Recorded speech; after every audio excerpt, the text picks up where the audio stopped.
नाईलाज असतो आम्ही आमरण उपोषण करून हे विमानतळ सील करू। याच्या अगोदरही आम्ही त्यांना बरेचदा टाळे ठोकू, तुमची मालमत्ता जप्त करू असे इशारे दिले आहे, परंतु आम्ही कुठलीही कार्यवाही केली नाही। याचं त्यांनी आम्हाला आमचा गैरअर्थ त्यांनी घेतला। गावाचे फक्त 8.5 कोटी रुपये तुम्ही फक्त राजकीय द्वेषापोटी जर ग्रामपंचायतीचे हक्काचे पैसे, आम्ही काय भीक नाही मागत कोणाकडे, आमच्या ग्रामपंचायतीचे हक्काचे पैसे हे बघा। कारण तुमच्या ह्या घाण राजकारणाने वाईट विचार आणि याच्यामुळे आज बघितलं तर गावाची याच्यात नुकसान होऊ राहिली। तुम्हाला काय त्रास द्यायचा असेल तर सरपंच उपसरपंच आम्हाला ग्रामस्थांना द्या, पण याच्यात गावाची काय चूक आहे? गावाला चुकणार नाहीये। आम्हाला विमानतळाचं पत्र आहे का हा तुमचा कर रीतसर आहे आणि तो आम्हाला द्यायचा आहे, पण मग द्यायचा कधी? याच्यात सरळ सरळ राजकारण चालू आहे आणि राज्य शासना जर असं वाटत असेल ही ग्रामपंचायत काही करू शकत नाही, तर आता बघा तुम्ही येणार आहे काही दिवसात आम्ही डायरेक्ट त्यांची जंगमालमत्ता जप्त करणार आहे। आणि ती जर विरोध केला, आमच्यावर जर दबाव आणण्याचा प्रयत्न केला तर आम्ही अख्खा गाव घेऊन या विमानतळाच्या गेटवर आमरण उपोषणाला बसणार आहे। म्हणजे आता येणाऱ्या दिवसात या विमानतळाला सूट नाही। काकडी ग्रामपंचायतचा कर थकवल्याप्रकरणी चक्क शिर्डी आंतरराष्ट्रीय विमानतळालाच मालमत्ता जप्तीची नोटीस पाठविण्यात आल्याने खळबळ उडाली आहे।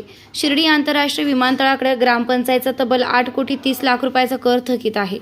ग्रामपंचायतचा कर थकवल्यानं शिर्डी आंतरराष्ट्रीय विमानतळाला मालमत्ता जप्तीची नोटीस पाठवण्यात आली आहे।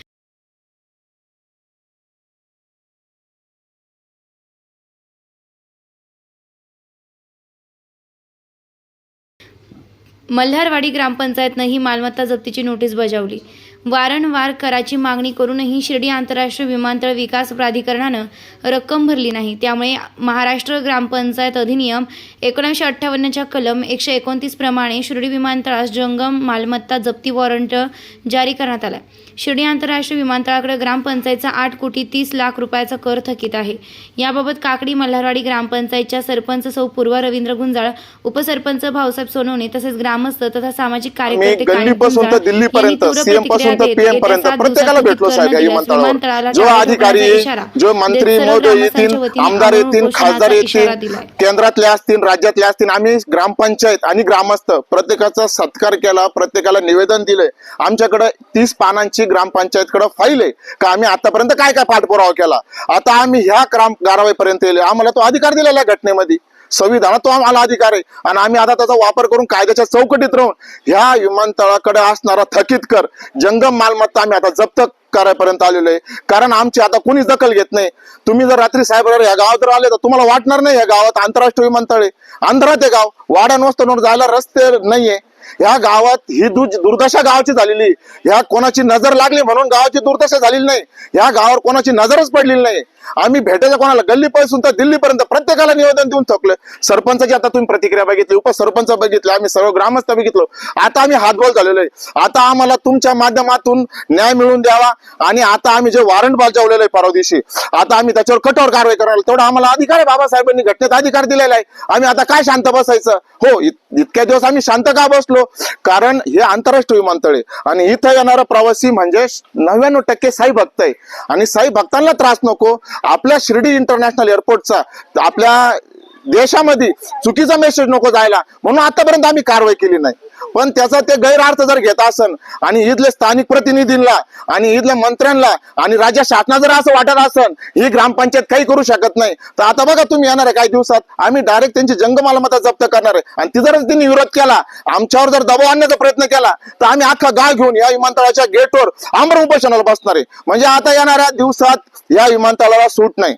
आम्ही स्थानिक आमदार, स्थानिक खासदार, पालकमंत्री, ग्रामविकास मंत्री, 2 डेप्युटी सीएम, पीएम प्रत्येकाला निवेदन दिले, प्रत्येकाला ही व्यथा समजून सांगितली का हे बघा गावाची परिस्थिती कशी आणि ह्यो कर यांना चुकणार नाहीये। आम्हाला विमानतळाचं पत्र आहे का हा तुमचा कर रीतसर आहे आणि तो आम्हाला द्यायचा आहे, पण मग द्यायचा कधी? याच्यात सरळ सरळ राजकारण चालू आहे। आम्ही जर एखाद्या विशिष्ट पक्षाचे किंवा एखाद्या विशिष्ट गटाचे जर असन आणि त्याच्याहून जर राजकारण होत असन तर हे चुकीचं आहे साहेब। हे वाईट याचं वाटतं का ह्या राजकारणामुळे गाव अंधारात आहे, गावाचा विकास करायचा कसा? आम्ही कुठल्याही प्रकारचं आतापर्यंत तुम्ही बघा राजकारण केलेलं नाही। आम्ही फक्त मीडियाच्याच सगळे पत्रकार बांधव असतात मीडियाच्याच माध्यमातून आतापर्यंत आवाज शासनापर्यंत पोहोचण्याचा प्रयत्न केला। आम्हाला इंटरेस्ट नाही राजकारणामध्ये, पण मला असं डाऊट आहे, आम्हाला ग्रामस्थांना आता असं वाटायला लागलं का याच्यात 100% राजकारण होऊ राहिलं आणि राजकारणाच्या द्वेषापोटी आमचे पैसे थकलेले। माझं त्या राजकारण करणाऱ्यांना विनंती आहे का तुम्ही असं घाणेरडं राजकारण करू नका। कारण तुमच्या ह्या घाण राजकारणाने वाईट विचार आणि याच्यामुळे आज बघितलं तर गावाची याच्यात नुकसान होऊ राहिली. तुम्हाला काय त्रास द्यायचा असेल तर सरपंच उपसरपंच आम्हाला ग्रामस्थांना द्या, पण याच्यात गावाची काय चूक आहे? गावाने 1,500 एकर जमीन कवडीमोल भावामध्ये या विमानतळाला दिलेली आहे, साई भक्तांना दिलेली आहे, सुख सुविधा व्हावं म्हणून, पंचक्रोशीचा विकास व्हावा म्हणून. तुम्ही बघा, पंतप्रधान असतील किंवा मुख्यमंत्री असतील, उपमुख्यमंत्री असतील, जर आजूबाजूला कोणता जर मोठा राजकीय कार्यक्रम जर असेल तर ते शिर्डी विमानतळाचं नाव घेतल्याशिवाय राहत नाही. कारण इथं पंचक्रोशीचा विकास शिर्डी विमानतळाचं नाव घेतल्याशिवाय होत नाही. जर तुम्ही जर विकासाच्या गप्पा मारतात, शिर्डी विमानतळाला हजारो कोटी आणले, 1,500 कोटी आणले, 700 कोटीचा रनवे, 1000 कोटीचं टर्मिनल बिल्डिंग आहे. पंतप्रधानांनी त्या टर्मिनल बिल्डिंगचं उद्घाटन केलेलं येऊन ह्या गावामध्ये येऊन, आणि त्याच गावाच्या फक्त 8.5 कोटी रुपये तुम्ही फक्त राजकीय द्वेषापोटी जगाचे आमच्या ग्रामपंचायतीचे हक्काचे पैसे, आम्ही काय भीक नाही मागत कोणाकडे, आमच्या ग्रामपंचायतीचे हक्काचे पैसे. हे बघा इथं उपसरपंच आहे, सरपंच आहे, अक्षरशः रडकुंडे आले, भेटायचं आम्ही कोणाला साहेब, करायचं काय? आमची साईबाबाच्या चरणी आणि तुमच्या माध्यमातून शासनाकडे एवढीच विनंती आहे का आमचे आता पैसे द्या, आमची सहनशीलता बघू नका, नाहीतर आम्ही आता कडक कारवाई केल्याशिवाय गप्प बसणार नाही. सर, आम्ही परवा विमानतळ प्राधिकरणाला जप्तीची नोटीस दिलेली आहे आणि याला कारणही विमानतळ प्राधिकरणचं आहे. त्यांनी आम्हाला खूप वैताग दिला आहे. कारण याच्या अगोदर आम्ही प्रत्येक आमची मासिक मीटिंग असो, ग्रामसभा असो, प्रत्येक वेळेस आम्ही त्यांना रीतसर मागणी पत्र केलेलं आहे, परंतु त्या मागणी पत्राला त्यांनी कुठलीही दाद दिलेली नाही. आणि या गावामध्ये विमानतळ असल्यामुळे विमानाने फार आजी माजी खासदार आमदारांपासून तर पंतप्रधानांपर्यंत प्रत्येक मंत्री, प्रत्येक नेता इथे येऊन गेलेला आहे आणि प्रत्येक नेत्यापर्यंत आम्ही आमची व्यथा पोहोचवली आहेत की आमचा जो हक्काचा ग्रामपंचायतचा कर आहे तो आम्हाला तुम्ही मिळवून द्या. पण कोणी याची गांभीर्याने दखल घेत नाही. आणि एकीकडे बघावं तर विमानतळाकडे इकडे म्हणजे खूप काही विकास कामं चालू आहेत. नवनवीन टर्मिनल बिल्डिंग असो, रनवे असो, बरेचसे त्यांचे आरसीसी पद्धतीचे कामं चालू आहेत. हजारो कोटींचे त्यांचे आले काम आहेत, 700 कोटी आले, 1000 कोटी आले, हे कामं चालू आहे. आणि त्यांच्या याच्यानुसार तर आमचं 8.5 कोटी हा खूप किरकोळ कर आहे, खूप किरकोळ ही रक्कम आहे, तरी पण हे आम्हाला जाणून बुजून डावलताय का काय? आणि एकंदरीत हे विमानतळ हे साईबाबांच्या दर्शनाच्या उद्देशाने बनवलेलं आहे आणि इथे येणारे प्रवासी हे बाबांच्या दर्शनासाठी येतात आणि फक्त साई भक्तांना या गोष्टीचा त्रास होऊ नये, साई दर्शनाची त्यांची गैरव्यवस्था होऊ नये म्हणून इतक्या दिवस आम्ही त्यांना निवेदन देत होतो, नोटीस देत होतो. परंतु याच्या अगोदरही आम्ही त्यांना बरेचदा टाळे ठोकू, तुमची मालमत्ता जप्त करू असे इशारे दिले आहे, परंतु आम्ही कुठलीही कार्यवाही केली नाही. याचं त्यांनी आम्हाला आमचा गैरअर्थ त्यांनी घेतला. परंतु आम्ही फक्त एक बाबांच्या भक्तांची इथं गैरव्यवस्था होऊ नये यासाठी आम्ही शांततेत सगळी प्रोसिजर करत होतो. परंतु आता आम्ही परवा त्यांना अंतिम जप्तीची नोटीस दिलेली आहे. त्यांची मालमत्ता, जंगम मालमत्ता आम्ही जप्त करणार आहोत आणि जर यालाही त्यांनी आम्हाला जर दाद दिली नाही तर अक्षरशः आमच्या गावातली पूर्ण कमिटी आणि गावातले पूर्ण गावकऱ्यांना, ग्रामस्थांना घेऊन इलाज असतो आम्ही आमरण उपोषण करून हे विमानतळ सील करू असं मी सांगते. नाही, भूमिका आता आम्ही काय केलं साहेब, जप्तीचं नोटीस पाठवली त्यांना, शेवटचा पर्याय म्हणून त्यांना जप्तीची नोटीस पाठवली. 5-7 दिवस आम्ही त्यांची वाट पाहणार आहे, आम्ही रितसर कारवाई पूर्ण करणार आहे. तसं पाहायला गेलं तर त्यांनी ज्यावेळेस विमानतळ जाहीर झालं ना इथं, त्यावेळेपासूनच दिशाभूल केलेली आहे काकडीची आणि ती अजूनपर्यंत चालू आहे. कवडीमोल किमतीनं जमिनी घेऊन विमानतळ झालं पण गावाला त्याचा काही फायदा नाहीये. 7 दिवसाची वेळ दिली त्यांना, 7 दिवसात त्यांनी निर्णय घ्यावा, आमची कारवाई आम्ही पूर्ण करणार आहे, विमानतळ सील करणार आहे. प्रतिनिधी प्रशांत अग्रवालसह सुवर्णा ताकटे, साई न्यूज शिर्डी. खुशखबर खुशखबर खुशखबर.